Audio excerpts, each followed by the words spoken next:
Hello guys, स्वागत है आपके अपने यूट्यूब चैनल मिस रोनी टॉपिक्स में। तो फ्रेंड्स, आज मैं आपके लिए लेकर आई हूँ एलसीएम और एचसीएफ यानी कि लसा और मसा से पार्ट 2।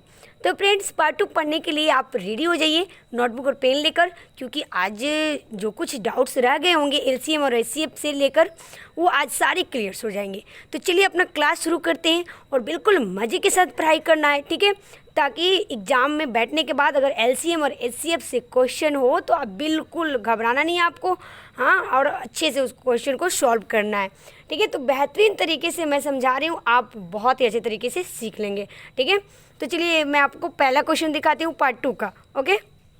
देखिए क्वेश्चन नंबर 1 आपके सामने है, दो संख्याओं का अनुपात 3:4 है।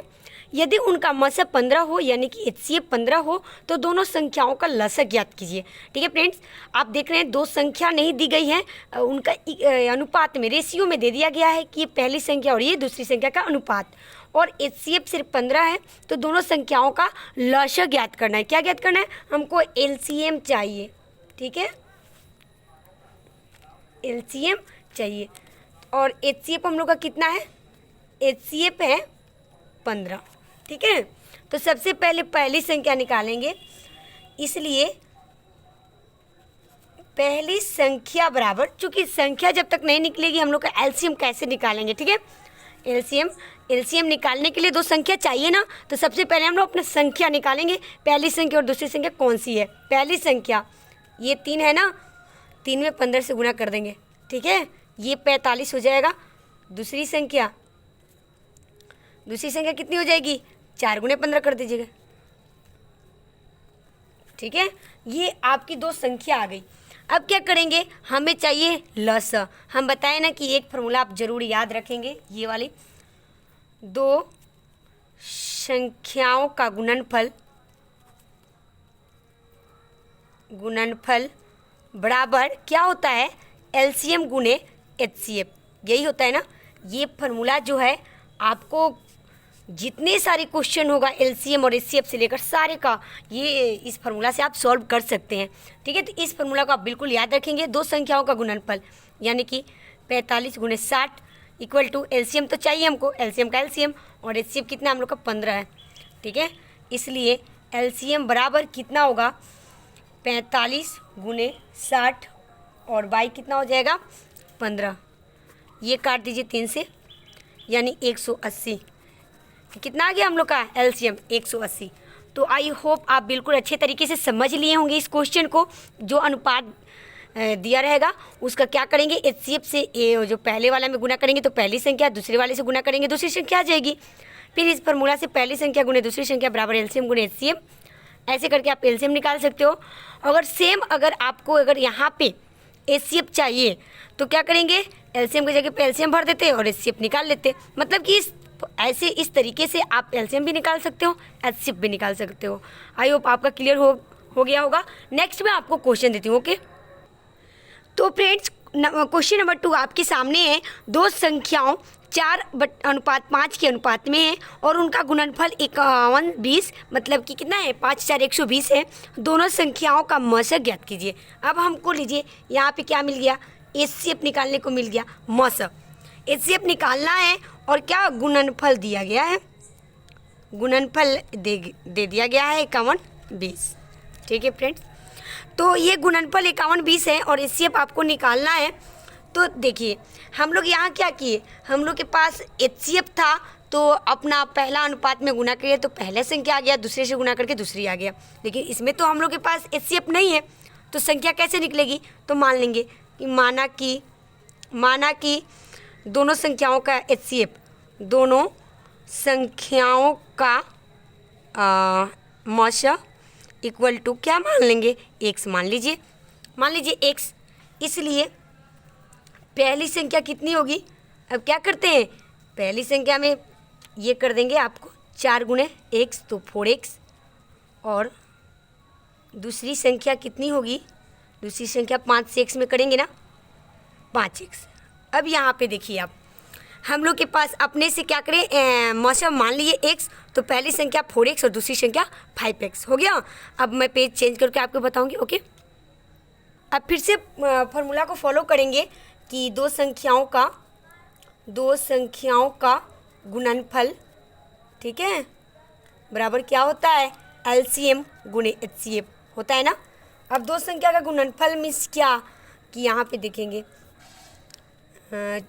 इसके पहले हमारी दो संख्या प्राप्त हो गई थी, क्या थी, एक थी 4x गुणे 5x, ठीक है। तो इससे पहले आप क्या करेंगे कि चूंकि हम लोग के पास गुणनफल ही है, तो ये आप अभी फॉर्मूला को फॉलो नहीं करेंगे, अभी डायरेक्ट क्या करेंगे कि दोनों संख्या को गुणा में लिख के, और गुणनफल तो दे दिया गया है, गुणनफल कितना था, 51 और 20 था, है ना, 51 और 5120 था गुणनफल, है ना। तो दो संख्या गुणा करेंगे तो इतना आ रहा है, तो ये कितना होगा, 20 x स्क्वायर बराबर 51 20, इसलिए x स्क्वायर बराबर 51 20/20, ये कट गया ना, 0 से 0, ये आ गया 256, इसलिए x बराबर, अब ये x स्क्वायर को x कर दिए तो ये रूट, इसमें ये स्क्वायर जो चले जाएगा इस पे रूट हो जाएगा, ठीक है। 256 का कितना वर्गमूल होता है, 16 होता है। हम लोग का x आ गया 16, x क्या माने थे, मौसा माने थे, यानी कि एचसीएफ हम लोग का क्या आ गया, 16 आ गया ना। तो निकालना क्या था हम लोग का, यही निकालना था ना, मौसा ही निकालना था ना, तो कितना आ गया, मौसा इक्वल टू 16, ये आंसर हो गया। तो हम लोग क्या किए, इसमें अपने से x मान लीजिए, मौसा x मान लिए थे और दो संख्या में गुणा किए, गुणनफल दिया गया था इसलिए जल्दी से बन गया, ठीक है फ्रेंड्स। मैं अगला क्वेश्चन दे रही हूँ आपको। क्वेश्चन नंबर 3 आपके सामने है, दो संख्याओं का अनुपात 7:9 है, जबकि दोनों संख्या का अंतर, अब देखिए अंतर मीन्स घटाओ माइनस, दो संख्याओं का अंतर 10 है, तो बड़ी संख्या निकालें, इसमें बड़ी संख्या निकालना है, ठीक है। थोड़ी सी क्या कर दिया है, इस पिछले वाले क्वेश्चन से हट के दे दिया है, अनुपात दिया है और दोनों का अंतर दे रखा है, तो बड़ी संख्या निकालिए, ठीक है फ्रेंड्स।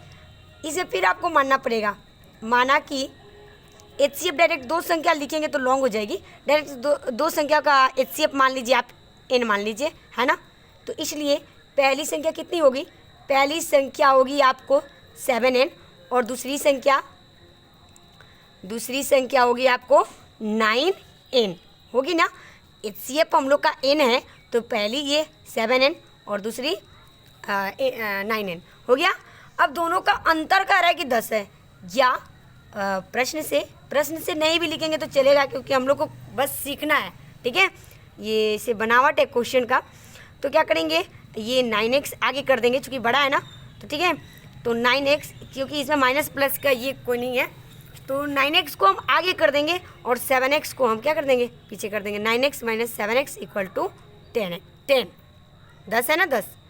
अब 2x आ गया 10, इसलिए x बराबर 10/2, तो 5 आ गया, x आ गया क्या, 5। सॉरी, हम लोग n माने थे ना, x नहीं, यहाँ पे क्या x ही कर लीजिए, क्योंकि हम x पे बना दिए,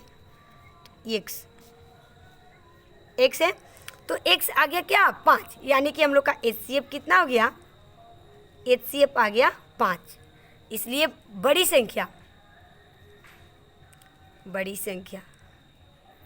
मतलब देखिए इसमें आगे पीछे से ये मतलब नहीं था, ये जाहिर सी बात है कि 9 इस 7 से बड़ा है, तो ये बड़ी संख्या होगी और ये छोटी संख्या होगी, इसलिए हम 9x आगे कर दिए, 7x बाद में कर दिए, इसमें ज़्यादा ये नहीं करना है। तो इसलिए बड़ी x क्या होगी, 9x होगी ना, तो 9 और x की जगह पे क्या है, 5, 9 × 5 = 45, ये हम लोग का बड़ी संख्या आ गया 45, ठीक है फ्रेंड्स। तो आई होप आप समझ गए होंगे। तो बस आज के लिए इतना ही, फिर मिलते हैं अगले वीडियो में। That was thanks.